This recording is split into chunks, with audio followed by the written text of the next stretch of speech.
Good? I think we're on. Yep. Yeah. Yeah. Good evening. Welcome to the February 8th meeting of the Danvers Conservation Commission. We operate under Mass General Law, Chapter 131, Section 40, the Wetlands Protection Act, and Chapter 26 of our town bylaw, the Wetlands Protection Bylaw. After the applicant presents his or her request and the board has had time to ask questions and discuss the project, we will accept questions from the audience. Because this is a public meeting, it's required by law that you give your name and address first before asking questions. And just say, although you might disagree on issues, just treat each other civilly. And having said that, I would just say confine your questions to wetlands. That's our jurisdiction. If you have other questions, there's other boards that address those. Having said that, I'll take a roll call, starting with Vanessa Curran? Vanessa Curran. Ann McGill. Ann McGill. Yeah? Yep. Here? Here. Yeah. Jonathan Gar is here. All right, and Mike Spillane filling in for Peter Wilson, who could not be here tonight, so I'll be acting chair. All right, first order of business is a notice of intent 37 Roosevelt Ave, that's DEP file number 14-1413. The applicant is Keith and Deborah Burgess. Who is here for the applicant? You are. Mr. Chairman, Yes. this is Bill Manuel from Wetlands and Land Management. And I believe Mr. Burgess is in the audience tonight. He is. All right, perfect. If you wouldn't mind, I'd like to share my screen and I'll get right into the presentation. All right.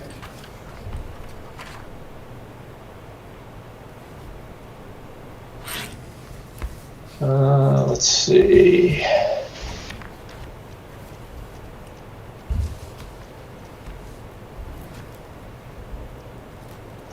Can folks see that plan?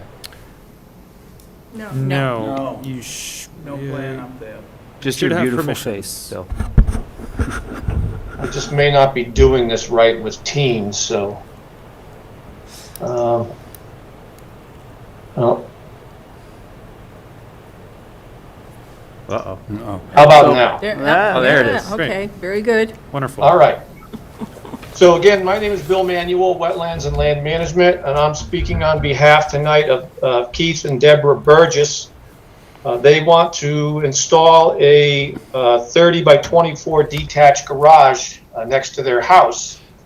And I've got that garage highlighted in gray here. And in order to get complete access to the garage, a two-car garage, they have to expand their driveway a little bit. And this gray area that I'm showing with my cursor is the expansion of the driveway, about 5 additional feet.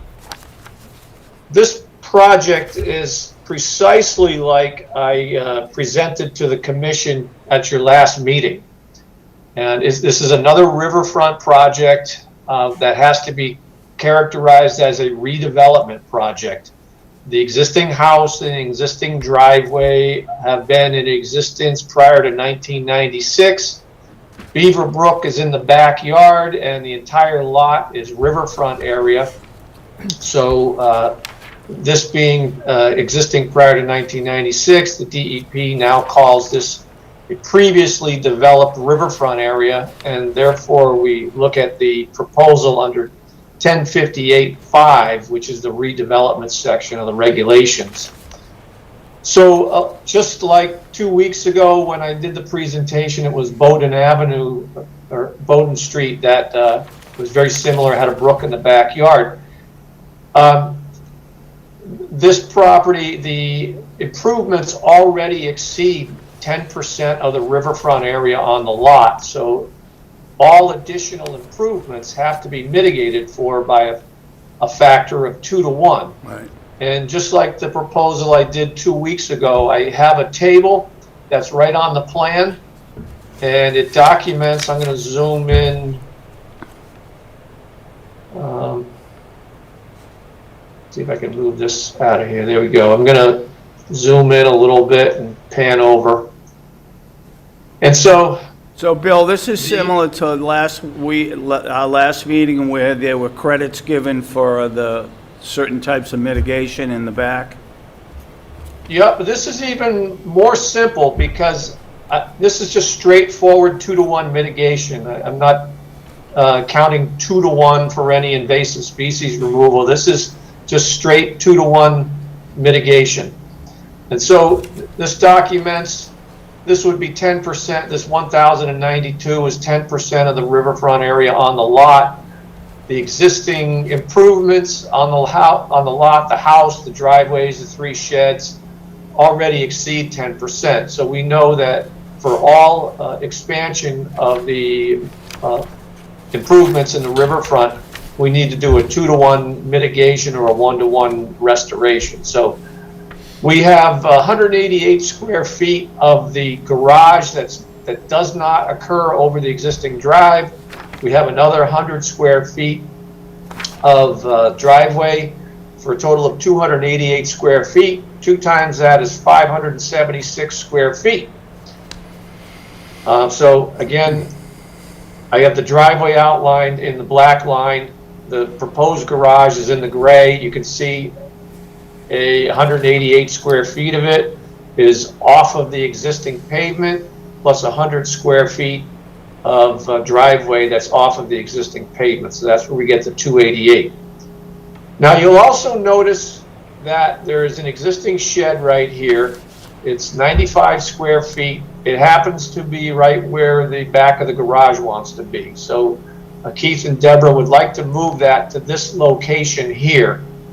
And Keith actually already started doing a little brickwork in order to be able to move the shed here. He hasn't done any more since he and I spoke. So this line is the no-build line from the banks of the brook. And you can see by moving the shed, it now encroaches into the no-build zone. And so we need to ask for a waiver of that encroachment. And so once again, as I've done in other similar applications with the commission, I've documented the amount of no-build zone on the property. It's 4,526 square feet. Your regulations allow for an impact up to 10 or 20% of that, which is 905 square feet. And the shed is a total of 95 square feet, so that is 2% of the no-build zone on the property, and it's certainly less than 20%, so we're compliant with that. In order to support the waiver, I've provided an additional... Excuse me, Bill, but Yes. you're applying a 20%, are you applying a different percentage than you were in your earlier computations, the 10%? Two different things. What I was speaking about earlier was calculating how much riverfront area impact we need. Yeah, It exceeded and in the terms of how 10%. much riverfront, is it the whole property? Yes, the entire property is encumbered by riverfront area. Yeah. And now we're triggering a 10% under the pre-96 regulations, correct? That is correct, yes. Okay. All And right. and you've shown the 2-to-1 that you're meeting that. So, and now we're moving on to the shed. And in terms of what the trigger for the shed, is there any other place the shed could be placed where it would not require us to grant a waiver? Well, take a look at the site plan. You can see, well, first of all, here's the no-build zone right through here. You can see there's no room on the side of the lots. The only place we can really move this is just push it back about 16 feet into the rear yard. And unfortunately, all of the rear yard is encumbered by the no-build zone. Yeah. So, Yeah. All right, okay, you answered the question. Thank you.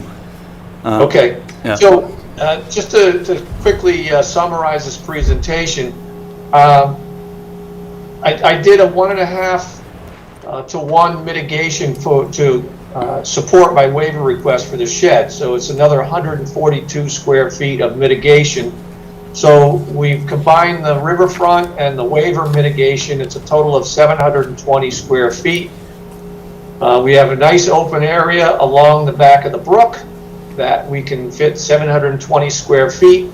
I have just as a couple of weeks ago, I have a nice plant suggestion for either pollinator plants or native upland shrubs. And the plant specification, 2 to 3 feet tall, 10 feet on center. And that would be the mitigation for both riverfront and the waiver support. So we do have erosion mulch stock that will be installed right across the back of the house here to completely isolate the backyard from any construction from the garage. It's a fairly straightforward project. The entire property is grass from front to back, and so it's fairly simple, and we easily meet the riverfront and the waiver requirements. All right, the mitigation is all on the property, correct? On the lot? That's correct. Okay. All right, now, I'm going to open it up to the board, so I'll start with Vanessa, with you. I just have a question about the mitigation area. So is it some of that in front of a fence and some of it is behind a fence?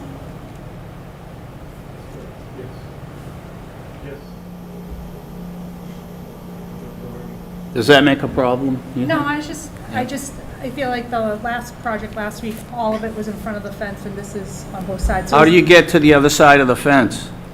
You have a gate? Okay. Leap. Okay.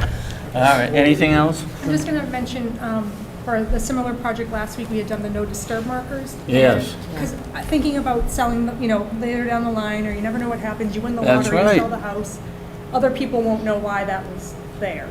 So just going to mention the idea of putting maybe 3, again, 1 at each side and 1 in the middle, no disturb markers showing that those plantings need to remain. We were coming off, last time, we came off the edge of either side. We came in and did one in the middle, didn't we? Yeah. Yeah. All right. That's a good idea. That's all I have. Ann? Just about the shed, moving the shed, how big is the shed and does it have a base? Roughly 10 by 10. Okay. And is there a base or is it just on the ground? It's on cinder block, I think, right now. It's a base. So I think it's 4x4 base, 4x4s. That's the base. Okay. And you're, Yes. You should, thank you, yeah. If you're going to speak, you have to go to the mic, give your name and address. Thank you. All right, it's Keith Burgess. I'm the homeowner. Address? 37 Roosevelt Ave. Thank you. Sorry. Want to repeat what you said? Yeah, it's on 4x4 blocks on the base, and they're just on cinder blocks. okay. Wood construction? Yeah. All right, anything else? Yes. No, that's it. All right, John? Yeah, Bill, I just had a question about the mitigation area. Is there a mitigation plan associated with that, or is it, I know you have the plant list and the species listed over there. Is there a seed bed prep plan or erosion control plan or anything associated with the mitigation other than the plantings? What we try to do, because these are small, compact residential lots, Yeah. we try to be, let the homeowner have a little bit of say in how their lot is going to look after the mitigation, and that's why I've suggested a bunch of pollinator plants or native upland shrubs. Now, behind the fence, I should say the lawn goes up to the fence, and behind the fence is I won't say it's shrubby, but it's not lawn. So I assume shrubbery would go behind the fence along the brook, and that can be just pit planted. You just dig with a spade and just dig a hole twice as large as the root ball and just install these shrubs in that fashion. If Deborah wants to do a pollinator garden or different shrubs on the lawn side of the fence, normally if it's like a pollinator garden, I suggest that it would just scarify the grass and put seed down or various plants, but you can just allow the grass to naturalize after you install either the shrubs or the pollinator species. What's the proposal as far as when this work would be done, the mitigation work? It obviously has to get done within the span of the order of conditions. Keith and I were just talking about this this week as we were getting ready for this meeting, and I advised him that it would be best if he did the mitigation work, this spring. And that Yeah, way in year he gets, one. Yeah. In year one, yeah. Yeah. And are there any invasive species there? No, there's none that I noticed. I know Vanessa always has a concern with that, and we would address that if there were, right? Yes. Yeah, I'm gonna stop sharing. I really don't. Yeah, you got to go back, yeah. I don't believe there's much there, but I'm not really, I don't know what the invasive plants are, so. But I mean, it's been maintained and, Yeah. But you know what Phragmite is and what's the plant, the Japanese Knotweed. knotweed? I'm embarrassed to say, no, I do not. All right, you're not a botanist. No. It would grow 10 feet in the summer. It would grow 10 feet tall in the summer. There's none of that I'm an there. IT guy, I don't do gardening. None of that, Bill? That's correct, there's none of that All there. right, John, did you have some further? That was actually going to be my follow-up, was the Yeah. invasive species. All right, but, the you other covered thing, that. and there's an exposed drain in the lawn that, is that draining out into Beaver Brook? Is it buried underground, and what's going in that drain? And do we need to remove it Runoff from the gutters. from the gutter? Yeah, so that's clean roof water that's heading to the brook. I gotta think about that. So,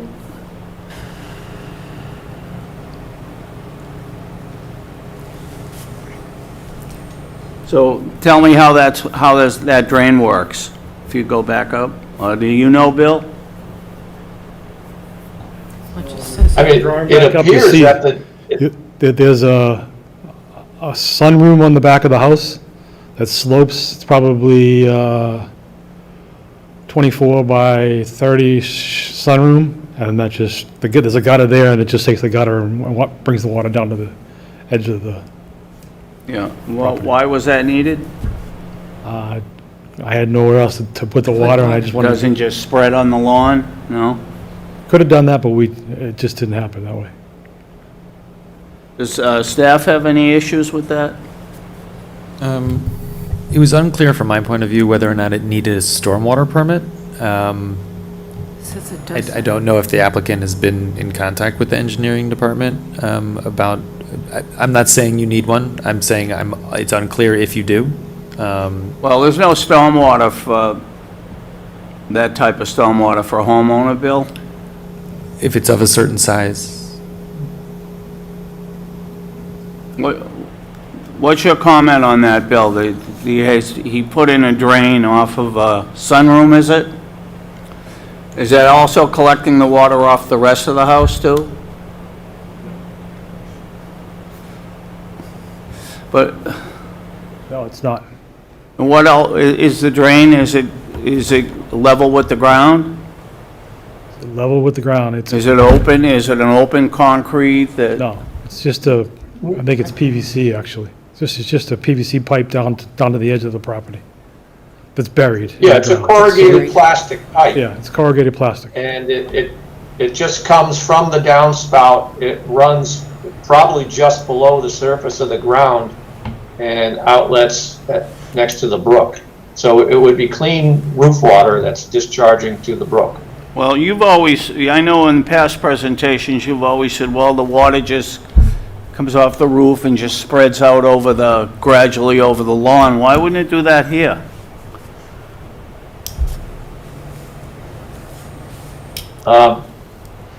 In this case, that drain is there, or that pipe is there, and we would have to cut pavement next to the house and Cut pavement? I- It's under pavement? Yeah, There's it's a walkway underground, there. yeah.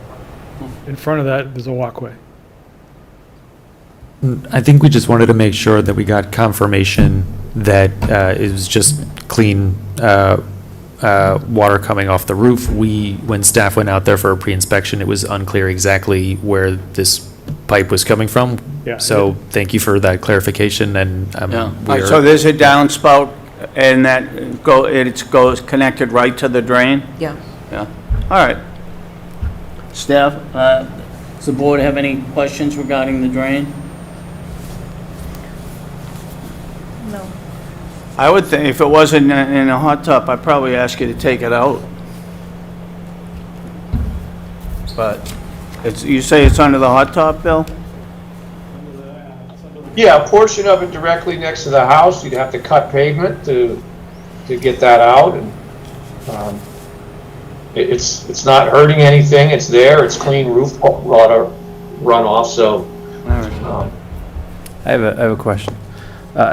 Where the pipe daylights out off the back of the property, is that, would that be in the current mitigation, the proposed mitigation area at this point? It would run through it, yes. Yes. Run through it. And so that pipe just kind of ends there and goes directly into the stream? It's not shown on the plan. Where does it exit? Could you just show on the plan where it exits? Show me the plan up straight. Let me share the screen again. Corner of that shed, straight down. Uh-huh. Yeah, to the front.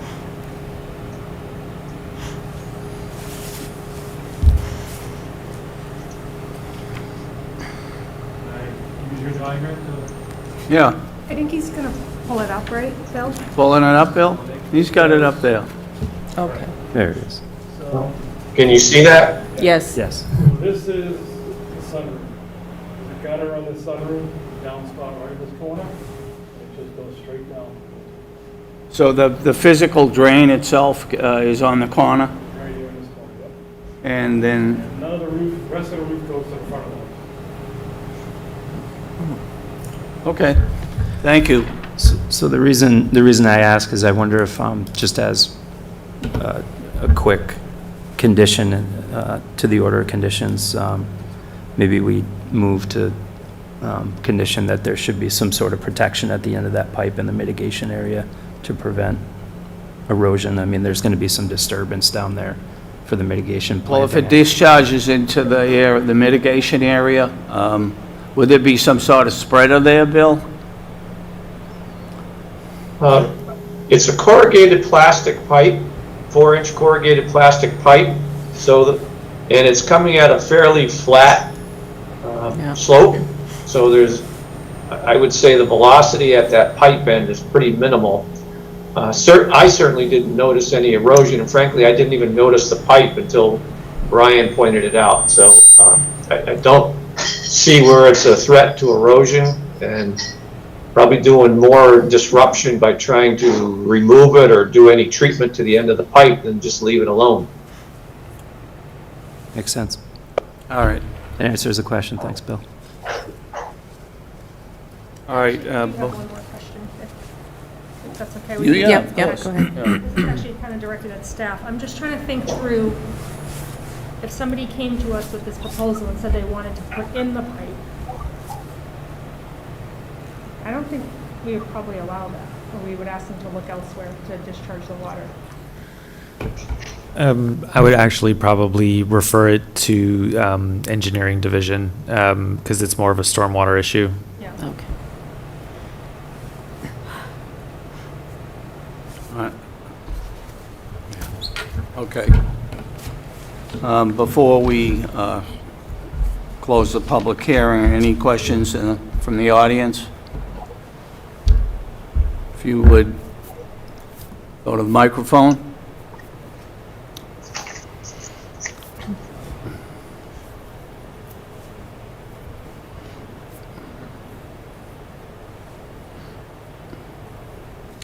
Bill Bradstreet, Town Meeting Member, Precinct 1. I heard a discussion about invasive species. It wasn't clear to me whether they understood what.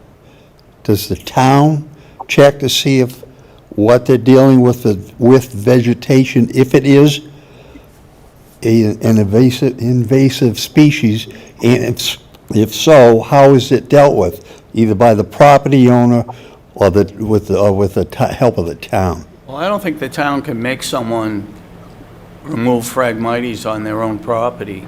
It's just something we generally do when we try to regulate the issues that we have jurisdiction over.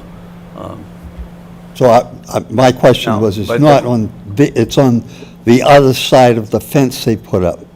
I think they were saying in this case there isn't any. In the one we saw last week, there were invasives to be remediated. Yes. I don't think there are any in this case. were Well, saying we that asked Bill. they And don't he have said them. no, yeah. Is that right, Bill? There's no invasive species there, you said, right?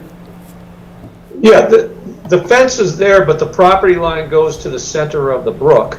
number one. So it is, it's all Mr. Burgess's property. Number two, there are, like the big three that we look at, knotweed, Asiatic bittersweet, multiflora rose, none of that is there.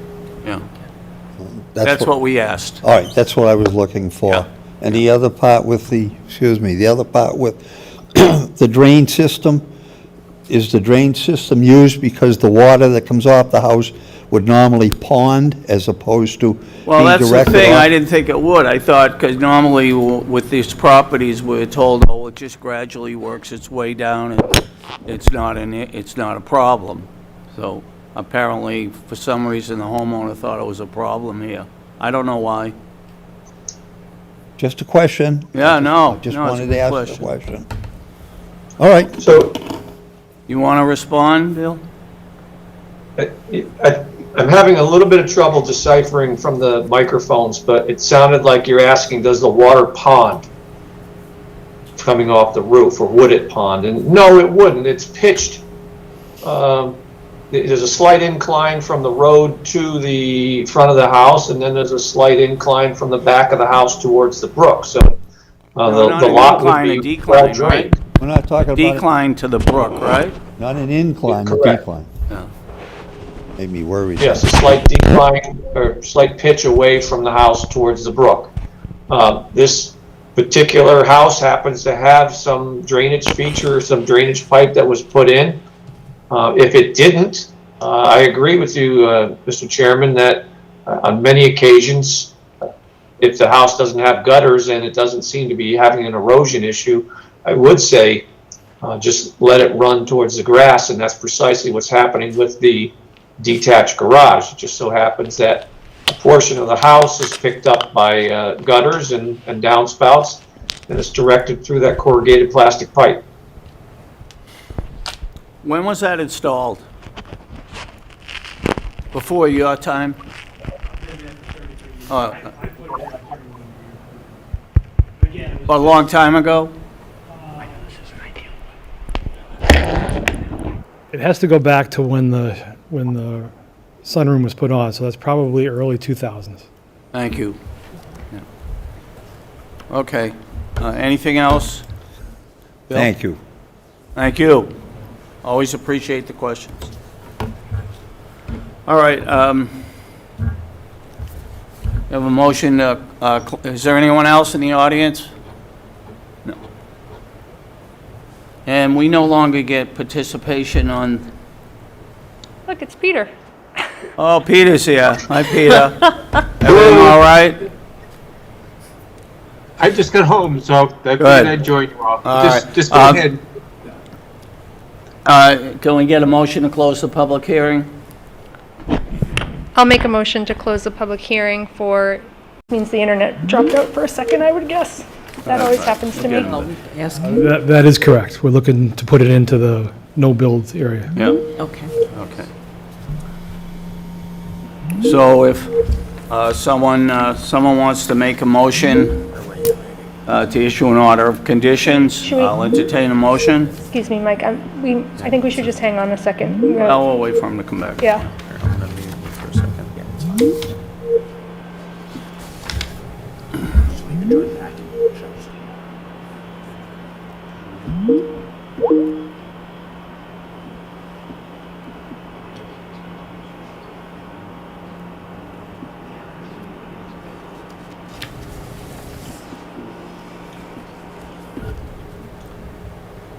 Well, we're just waiting. Just a question. Are the people here for Doty Ave as well? No? Yeah. And there won't be anyone on, Magdalena from CDM Smith was going to be on the line, but She is, we're just reconnecting. Okay. Yeah, Yeah. she's, yeah. all right, well, we have the applicant here. I don't see why we can't go ahead forward with the motion.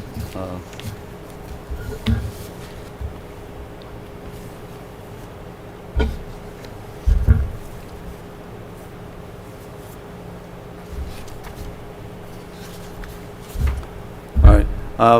Vanessa, do you want to make a motion to issue an order of conditions for Roosevelt Ave? Does staff recommend that we should wait or go ahead? We have the applicant here. Okay, Yeah. I just wanted to make sure.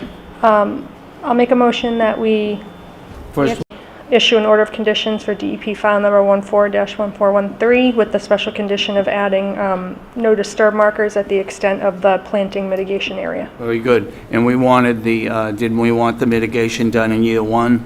Yes. In year one. Year one. That's the motion. Do we have a second? I second that motion. All in favor? Aye. Aye. All right, thank you. Good luck, sir. Thank you now. Yeah, you bet. Are you able to proceed without, I can describe the project. I don't have a PowerPoint or anything, but I'd be happy to do my best. yeah? All right, why don't we get started? The next matter is 1 Doty Ave, RDA file number 2024-01. And that's a request for determination of applicability, which is why it's an RDA file number. Correct. Good evening. My name is Peter Palmersh. I'm with the South Essex Sewerage District, and the treatment plant is located at 50 Ford Ave in Salem, Mass. As you mentioned, we're here tonight for an RDA for a new generator which needs to be installed at the Dottie Ave pump station, or the Danvers pump station. The pump station is located at the end of Dottie Ave. It is adjacent to the Danvers River, or the Porter River. And the station carries all of the sewage flow from the town of Danvers, with the exception of a small portion of the town that's just downstream of there. So it's a very important pump station, and then the station is equipped with a backup generator. The generator was actually provided to the district by the town a number of years ago, and it is in need of replacement. The generator that's there now is on a trailer, so it's not a permanently mounted generator. And when we replace this, we'd like to put a permanently installed generator, which would be installed on a concrete pad. The entire site is located within the 200-foot riverfront area, and we have, we might have Magda back. All right. Oh, yeah. She can probably do a much better job at this than I can. You're doing fine so far. Yeah. Well, whenever you feel like turning it over, but just you continue on if you like. So the entire site is located within the 200-foot riverfront area. The new generator, as I mentioned, will be placed on a concrete pad.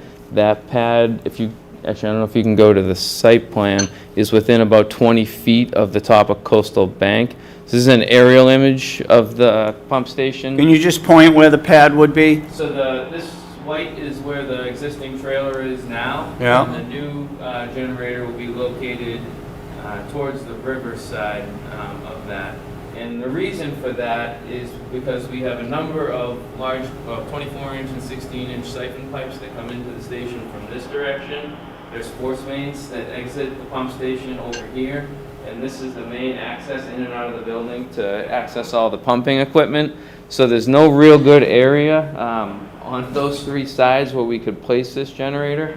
And then also just for screening and sound attenuation to try to keep it as close to the existing structure as possible, and also minimize disturbance on the site, trying to keep it really close to the building for all of those reasons. So unfortunately, there's not another really good place to put this, even though it is the closest place to the river. I was just curious, so it's been on a trailer, is that so, is it movable? Is that why it was? It's kind of a long story, but it was brought to the station, actually it was provided by the town of Danvers in the 90s. There were 2 electrical feeds to the station at that time, one of which came under the river. That service had to be abandoned, and when that service had to be abandoned, the town brought the district this portable generator. Was it supposed to be temporary, or? I wasn't I wasn't around then. I don't really know the history of it that well. But you can see it in the photograph there. I know, yeah, I saw it. Sorry.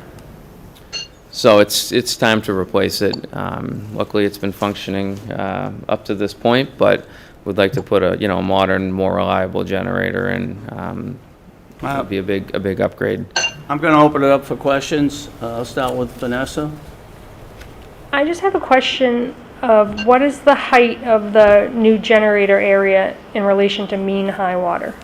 So the new generator is going to be placed 3 feet above the 100-year flood elevation, and that elevation is 15.3. That's the 100-year flood. The mean high water elevation is 9.84, and those elevations are on the district's datum, so they might sound a little funny if you're used to hearing things in NAD 27 or whatever. So the mean high water elevation, I'm not sure if there's a line, that's the top of coastal bank there. And like I said, mean high water is 9.8, and the top of concrete is going to be 18. So the generator will be elevated quite a bit, but we have to do that for, resiliency and Does water ever get up to where it is now? Nope. And even in the most recent, those recent high tide events we had Yeah. just in the last month or two, we didn't see any water coming up on the site at all. You looked. Yeah, oh yeah. We were out there keeping an eye on it. We still had a couple of feet of freeboard. And you're going even higher than you were before?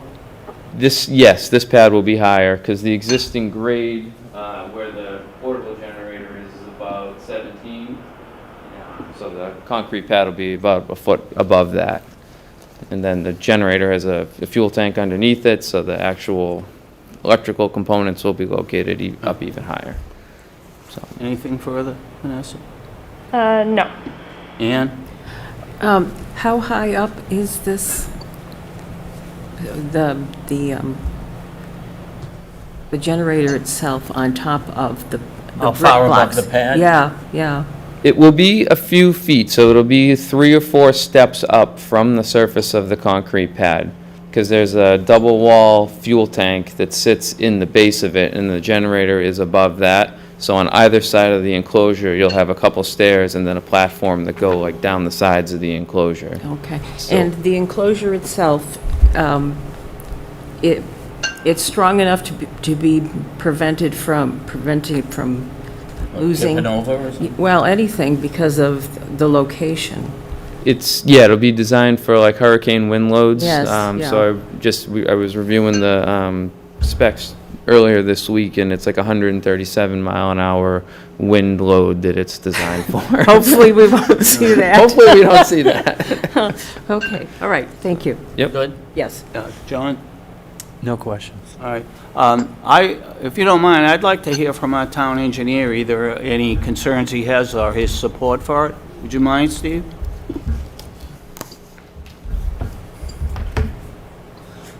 Good evening, Mr. Chair, members of the Conservation Commission. My name's Stephen King. I'm the town engineer for the DPW, Danvers DPW. Obviously, our division department is fully supporting this construction project. We are well aware that this is a important feed for our community, and it takes, as Peter said, it takes pretty much 99% of all of our sewage from the entire town sections of Middleton. So it's a very critical piece of infrastructure and asset that we want to maintain and keep up with.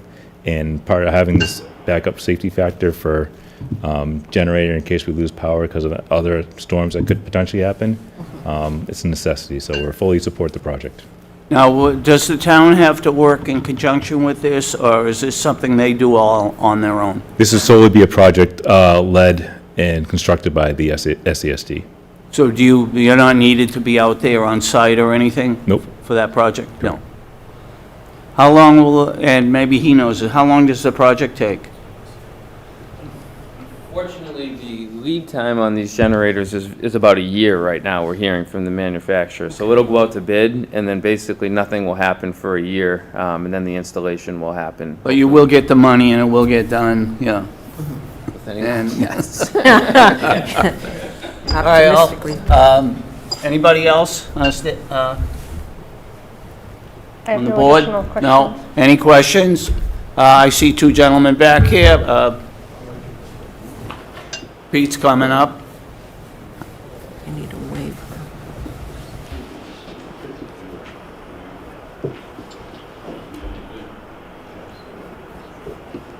Thank you. Peter, being on the river as you are, I'm sure you know exactly where they're talking about. Oh, yeah, yeah, and Pete Clement, town meeting member, precinct 3. Can I ask why you can't leave it where it is?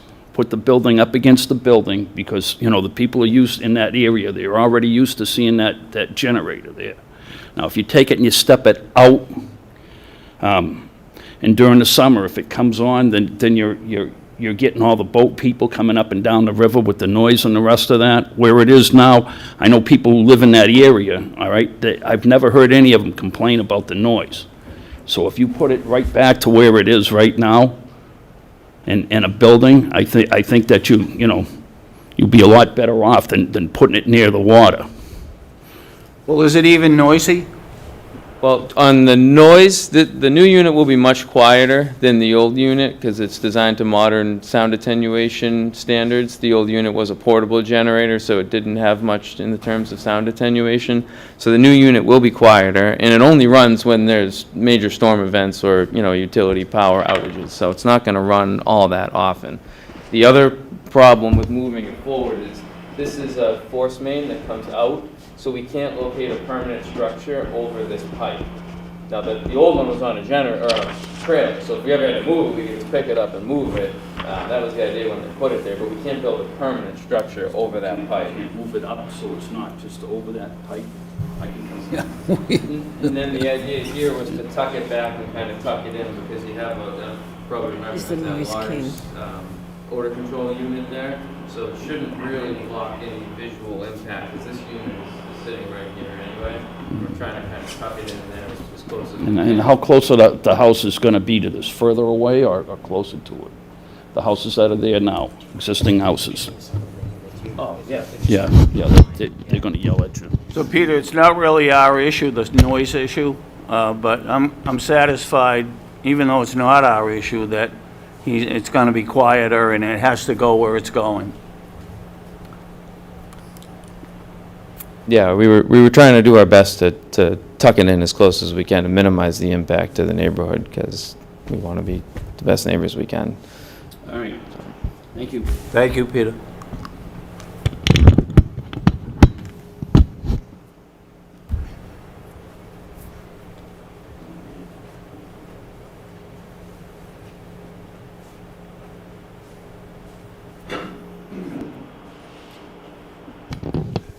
Bill Bradstreet, town meeting member, precinct 1.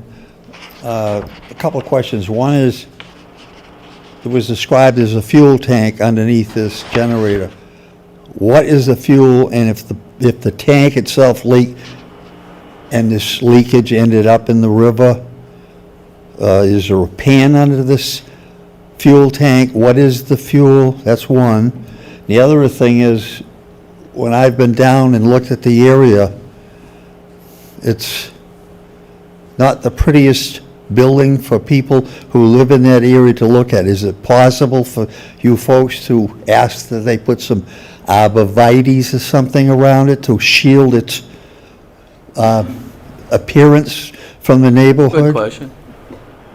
I don't live there, but when I've been down, I can't understand to me, I don't understand why the neighbors haven't dressed it up a little bit. You don't have to put Christmas lights on it, but dress it up. Those are my questions. Thank you. The applicant could address that, the storage, the fuel tank issue? Yep, so it will be, it's a double wall fuel tank that's located underneath it. It's diesel fuel, and it'll have fuel level monitoring, so we'll be able to constantly monitor the fuel on it. So if it were ever to leak, we would know quickly because the fuel level would drop and we would get an alarm. But it's a double wall Is tank. this the kind of unit that requires servicing or annual inspections? Yeah, we do monthly Monthly? inspections on it at a minimum. They'll start it up every month. They'll run it and test it every month. It also gets visually inspected on a routine basis. And then the other question by a town meeting member was whether you could do any landscaping around it. We could consider it. I think in general, there hasn't been plantings on the site just because there's a lot of underground utilities and then it's additional money for the district to spend to install those improvements and maintain them. and we're generally Well, I think that's something that could be referred to staff, because I don't know to what extent you want roots, depending what gets planted, you want roots going down in that area. But there's other plants, perhaps, that would be, as Mr. Bradstreet said, to dress it up a little. I don't know. Maybe the town engineer could address that. Yeah, thank you, Mr. Chairman. Overall, the site, SDSD maintains the site. They mow and cut the grass. It's pretty well manicured. The aesthetics of the existing pump station is a brick facility, so kept in with the times, which is really constructed. Overall, I think the site doesn't really need any additional shrubbery. With the height of some of the structures that are already there, arborvitaes aren't going to change what you're going to see. Yeah. So I don't feel that's going to create any more benefit to anybody. All right, thank you. Anyone else in the audience? You have a follow-up question? The tank was... Bill Bradstreet? Bill Bradstreet, town meeting member, precinct 1, again. My concern with the tank, I know he's indicated there's a monitor on the tank. Monthly inspection. Well, that's one thing, but if the tank starts to leak, there's a monitor that they would know about. I'd be concerned about how much leakage would be taking place before the monitor would notify them, and how much time for them to get there. I know in some applications, homeowners have installed pans underneath fuel tanks, what have you. If anything does leak, it's at least contained and not ending up in the ground or going wherever. I'm sorry about the vegetation, but and at the time it was built, but it's just not very eye-appealing. But I'm just concerned about the tank and the leakage and how to address it. Well, let's find out. So it's a double wall fuel tank, so essentially there is a pan. I mean, it's more than a pan, though. It's a double wall tank, so it's one tank inside another tank. So if there's any leakage from the tank that holds the diesel fuel, it will be captured by the outer tank, which is sized to contain all of the volume of fuel that's in the main compartment of the tank. So I think it addresses your concern. It's What about connections that are exposed? Fuel connections to fill it. It'd be no different than like an oil fill at a home. So a truck will pull up, he'll bring a hose to it, connect to it, and fill it up, just like someone who had oil heating in their home. Okay. Thank you. I just want to hear from the town engineer about that, if that's something that, if that's a legitimate concern, we should be concerned, if you don't mind. Thank you, Mr. Chairman. I mean, even if the tank has a double wall, the external connections, couldn't they leak? The external connections are typically going to hold the fuel. It's going to be within the tank. So as Peter described, so basically after you fill up the tank, you're not overtopping it to the point of the stem where the actual fuel gets dispensed into. Again, they're going to be monitoring it. They do their inspections. If there's any rust or corrosion, that's something that they address right away. They're very, I would say SCC is very active and very involved in the different communities that they're a part of and the different assets they have in those communities to make sure that they're running properly. If you know, have there been any issues there over the years with leaks? Never. Never? You know? Never? No. Okay, thank you. Yep, you're welcome. All right, anything else from the board? Nope. One quick question.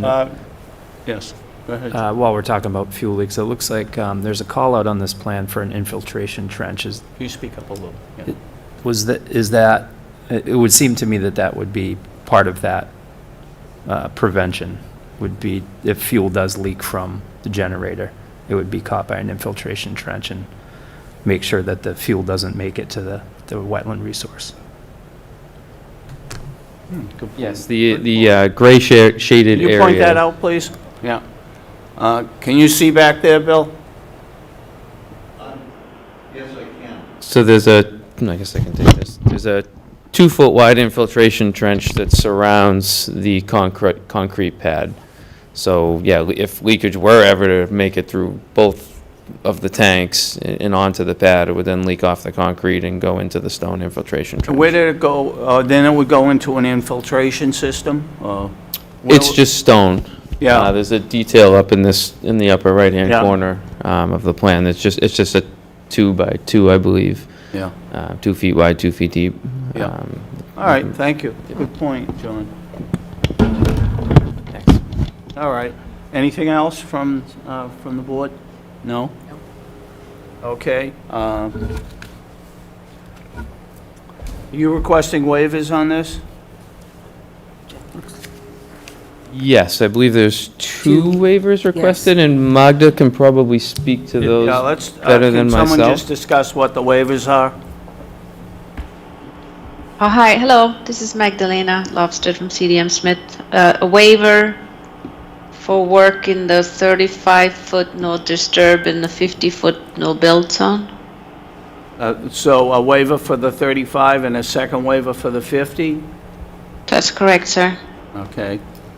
All right. Those are the only waivers you're requesting? Yes, because we, wastewater projects are exempt from the performance standards under the under the Mass Wetlands Protection Act for riverfront areas. So yes, we only need the 2 waivers for the bylaw. Yeah, right. Okay. Having said that, does someone want to make a motion for a request for determination of applicability? And you're looking for a determination, a non-determination? A negative. Negative. Negative Yes, determination, negative right? determination. Yeah, negative, Non-applicability. like with conditions, I would probably, I But you can't still imagine need, it. but you still need the waivers. Right. Right. So, Right. is this considered a public hearing? Yeah. Yes. So we need to make a motion to close the hearing? I make a motion that we close the public hearing for 1 Doty Ave, DEP file number 2024-01. Motion's been made. Do we have a second? Second the motion. All in favor? Aye. Aye. Now, a motion for the waivers, the 2 waivers for the 35 and the 50? Do we have to do this separately? No, we can do them together. Okay.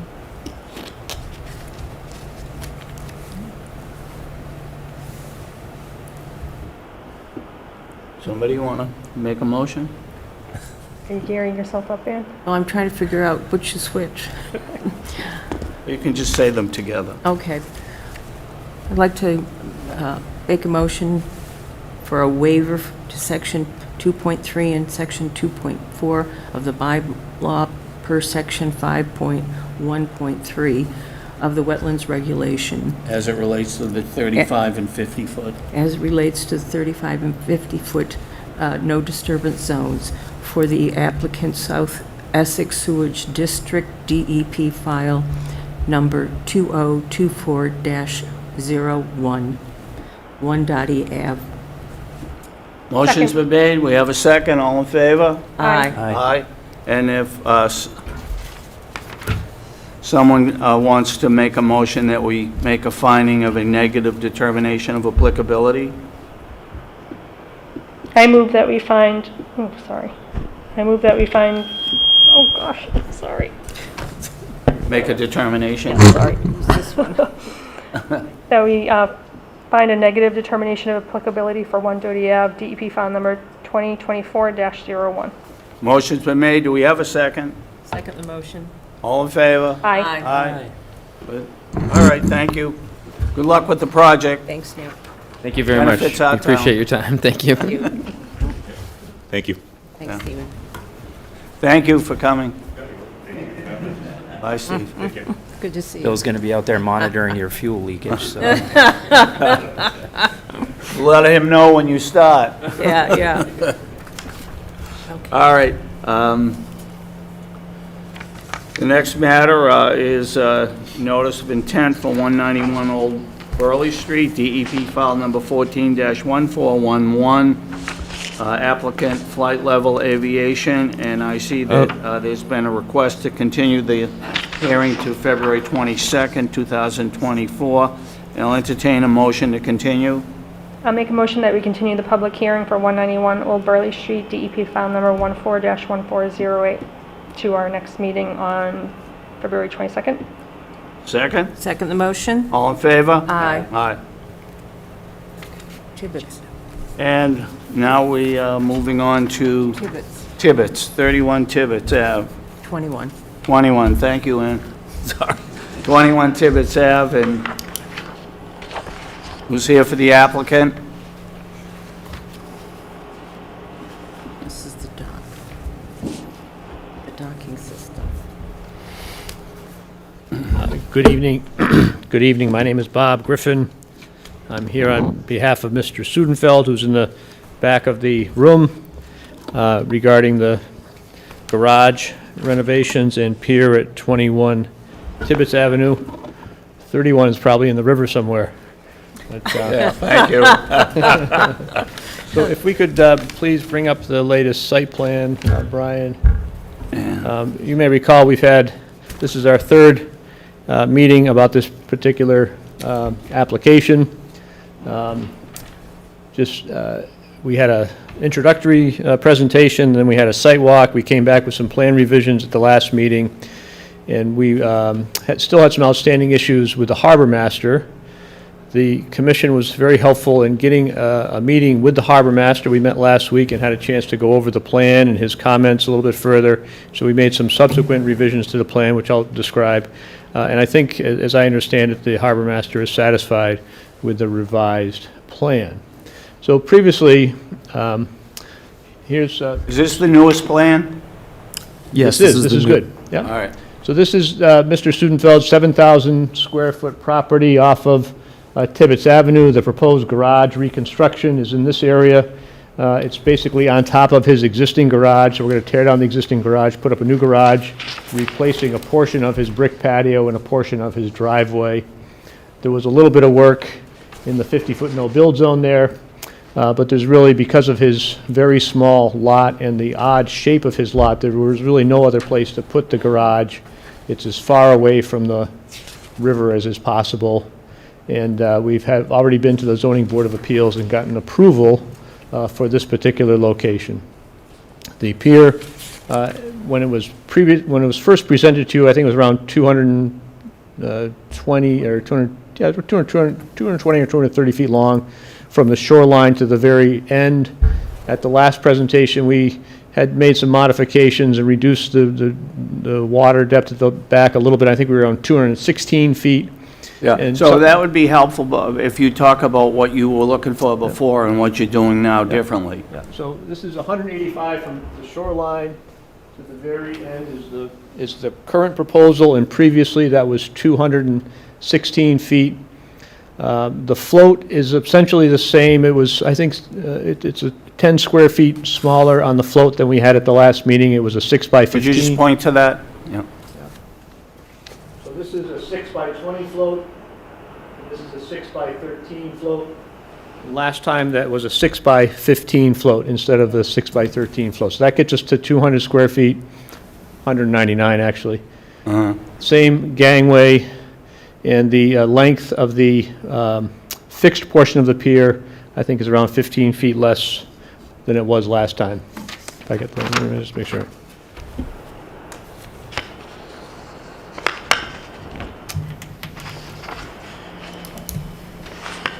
Well, the overall length is, again, is about 31 feet shorter than it was last time. It might actually all be in the fixed portion of the pier, but I guess it doesn't really matter. Could you say that again? So, we're at 185 feet to here. Last time we were 216. So Right. 30 feet longer. I think this is the same. This is almost exactly the same, maybe 2 feet different, because we shortened up the float there. So instead of 53, that was 55. So 132 was probably about 162 last time. So I think all of the shortening of this overall system has occurred in the fixed pier portion.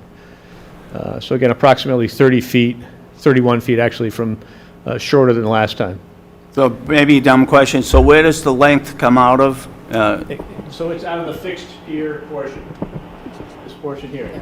And does that change in terms of how many supports you need or pile? Yeah, so there's 4 less piles on this plan than there was last time. And if we can scroll down to the next page, please, Brian. There's one sort of little addition here that we didn't have last time.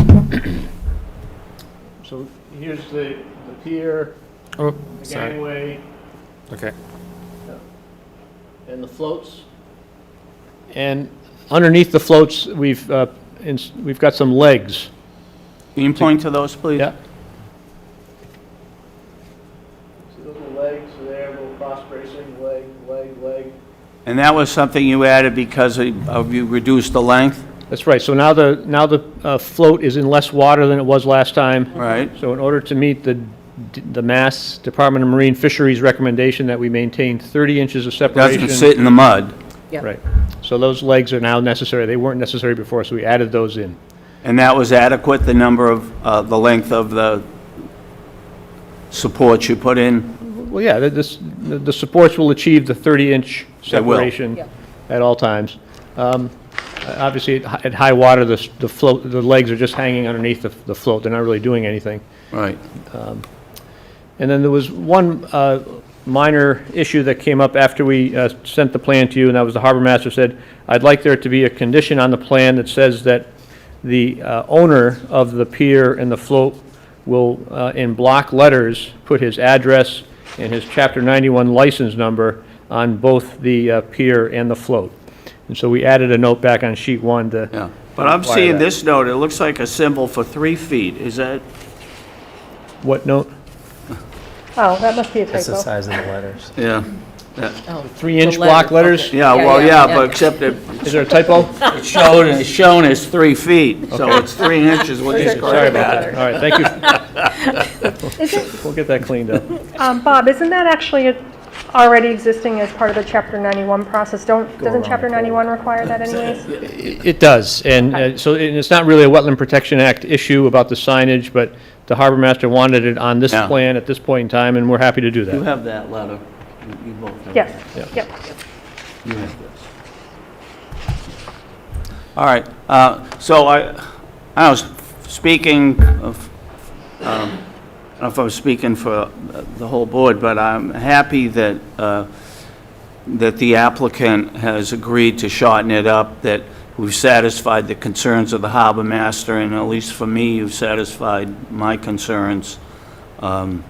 And I'll just open it up for questions to the board. Start with you, Vanessa. No questions, and I agree that I'm happy that we were able to achieve consensus. Ann? Just a question on storage. What is actually lifted up and stored else, and where is it stored? So the floats at the very end, the L-shaped floats, Right. are intended to be seasonal. Some of the people in the neighborhood move them off into moorings so they're in deeper water. Some people take them to a boatyard and get them lifted out and they sit on a parking lot for the winter. The gangway, the sloped portion, is designed so that it can be hoisted up and brought up above the water surface for the winter as well. Oh, so they haven't decided on what they're going to do? That's correct. Okay. But they have three good choices. Well, really, the floats are not supposed to spend the whole winter there, so there's, either Yeah. put them on a mooring or put them in a parking lot somewhere. Yeah. Okay. When Thank you you. put them on a mooring, what do you mean by that? So, in the photograph here, here's Mr. Studenfeld's property, and we have a number of mooring balls in the river. And so you might take that float and you might chain one end to one attach mooring and it. chain another one to another mooring, and Yeah. thereby keep it in the. So in the you wind. don't mean put them on them, you secure them to the moorings? That's a better way of phrasing it. Yes, thank you. Mm. All right, thank you. Well, I didn't know. All right, John? I have a question for Brian. This request by Chris Sanborn, do we expect that's going to be standard to new piers in the future? I don't think I've seen that request before. He did not say that. I think it's because just of how visually far into the channel it might appear, and it's probably to cut down on calls, if you really want to know. That's just my opinion, which would make sense, because I think just as you come around there, someone who doesn't know what's going on, they might be like, hey, this seems weird. So I would not expect that to be a standard stock condition for him, but he didn't say he would. Yeah, I was just curious. Outside of that, I don't have any. Ann, did you have any further? No, Sorry. I'm good. And I don't have anything further. Anything else, John? Nothing further, no. All right, well, Public comment? yeah, let's open up to the public. Bill, I'd like to hear from Peter, too.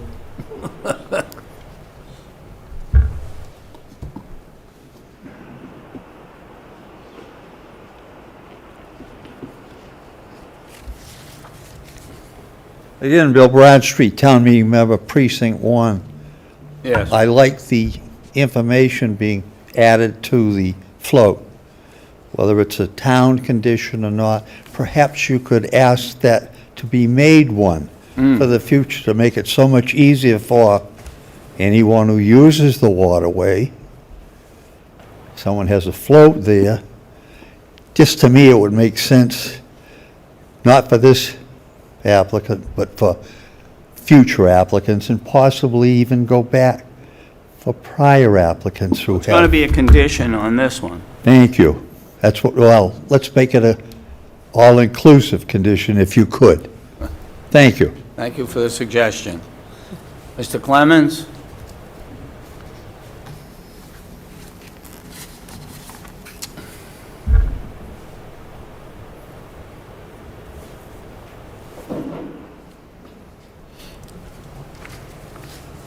Yeah, Pete Clement, Town Meeting Member, Precinct 3.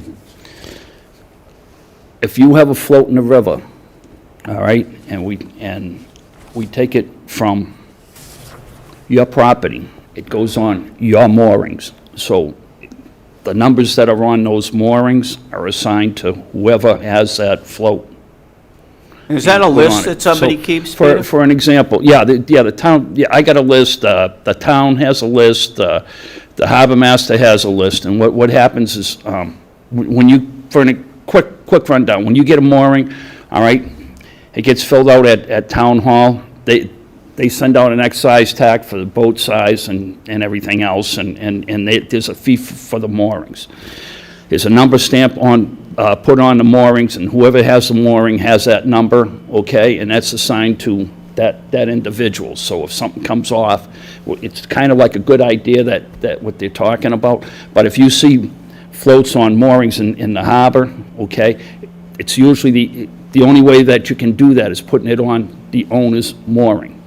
Like, And for you an place the example, moorings? I place the But you moorings, don't put the numbers on them. and I do a lot of a lot of moving of the floats. So if I take his float out, I'm going to put it on his mooring, not his neighbor's or anything else, unless there's a written, permission for it. Because I can't work on a mooring unless I get permission from either the owner or the harbor master or anybody else, that's in the business. But as far as everything that goes, I really wish that he didn't shorten up the back float, because that's got the weight of the gangway, which is sizable gangway. But I like the idea, and I think it's a good fit for up in that end of the river. Thank you. Thank you. All right, anyone else? No. So, I'd like to make a motion to close the public hearing yes, please do. for 21 Tibbetts Ave, DP file number 14-1409. Motion's been made. Second the motion? All in favor? Aye. Aye. All right. Does someone want to make a motion for an order of conditions with regards to 21 Tibbetts Avenue? I'll move that we issue an order of conditions for 21 Tibbetts Avenue, DEP file number 14-1409, with two special conditions. One being that any float, gangway, fixed pile, and/or associated mooring tackle within a dredge cut or that may interfere with dredge operation shall be removed and stored at the owner's expense at the direction of the harbor master for the duration of dredge operations. And the second condition mirrors what Chapter 91 already requires, which is that the proposed water-dependent structure must have the property address and structure's Chapter 91 license number conspicuously displayed on the fixed pier and the float in perpetuity, and the numbers and letters need to be in 3-inch block letters. 3 feet. It's a motion. We have a second? Second the motion. All in favor? Aye. Aye. Thank you all very much. Thank you. Good luck. Thanks, Good Nell. luck. Okay. Yes, not 3 feet letters. All right. Any old or new business? Hearing none? I have a quick question, sorry. I wasn't able to make the site visit at the airport. Yeah, that was a good visit. Can we have like a 2-minute summary? Well, yeah, essentially, we met, we walked out, we were guided out by the applicant, by members of the airport themselves. Yep. The area of the hangar, and this is going to be a storage hangar. There's no work to be done in there, no storage to be done in it, other than the planes. I was surprised to learn that you can only get a couple planes in these hangars. Yeah. They're huge. They're huge, and the planes are huge. Yeah. That Jets. it will be built in 2 stages. The one furthest down will be in the first stage. We discussed a lot about water runoff and site view. I was provided with some information to show that neighbors that were concerned with site would not be able to see. And they did that by raising a bucket truck up 44 feet to a line of sight, and was not be able to see the structure, which at its peak, I believe, is 43 feet. Yes. Yeah. We questioned about water runoff from the impervious surfaces that will be created, and we were told that the runoff goes in the opposite direction towards the high school and would in no way impact or add to the existing problems, and there are existing problems with water out on the old Burley Street area where people get flooded. And you probably saw the videos. I haven't gotten a chance to look at them yet. There are videos. Yeah. They don't actually show you the street where it is, and I wanted a little more.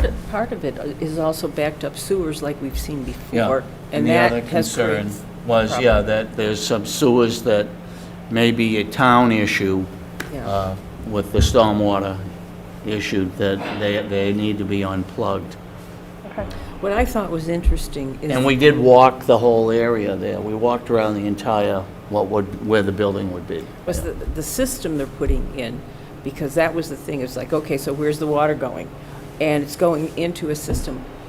It reminded me of the houses on the hill where they put in the water system with filtration. And then it is directed underground into the Danvers sewer system. So, yeah.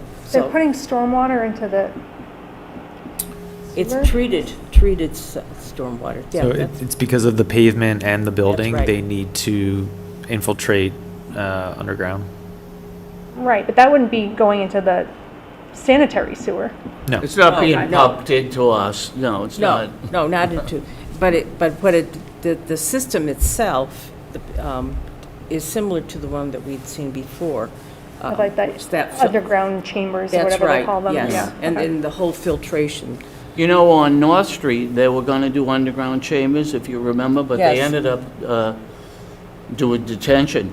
Yeah. Right, right. I don't know if I know why, because there were certain easements under there That's with right. the electric, and they That's couldn't right, do they it. couldn't do it, right, Yeah. on that, because of that Yeah. street there. That's Okay. right. Yeah. Thank you. And then does staff have an update on the peer review consultant hiring? I wish I could have asked the engineer that was here. So we have a scope, Okay. which was the next step that we needed. And then we basically need to give that scope to the applicant so that they okay it, so that it's, in bounds, Yep. But since you've already chosen the peer review consultant, we've already reached out to them, so they already know that this work is coming. So we'll say the paperwork is moving through, but yeah. Okay, thank you. All right, and you read the minutes? Yes. Yeah, so John's gonna make a motion, I think, to, do we need to can we do these all at once, Brian? You can batch them all. Yeah. So, Yeah. before we, Motion for approve the Wait a minutes. minute. before we batch them, did the January ones seem a little unfinished to anybody else? I feel How do like you mean? when I got to the end of them, I feel like there were like headings, but no They were discussions crisp. filled in. Do you think it's missing something?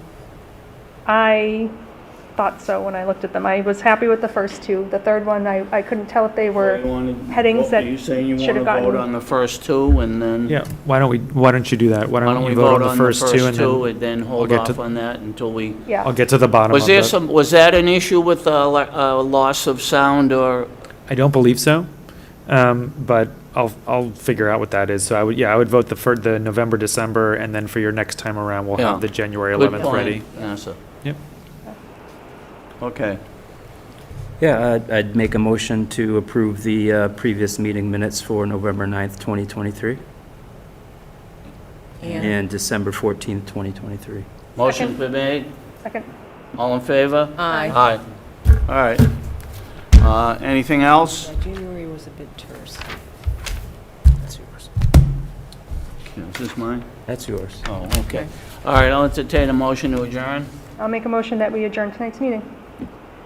Second the motion? All in favor? Aye. Aye. All right, good meeting, everyone.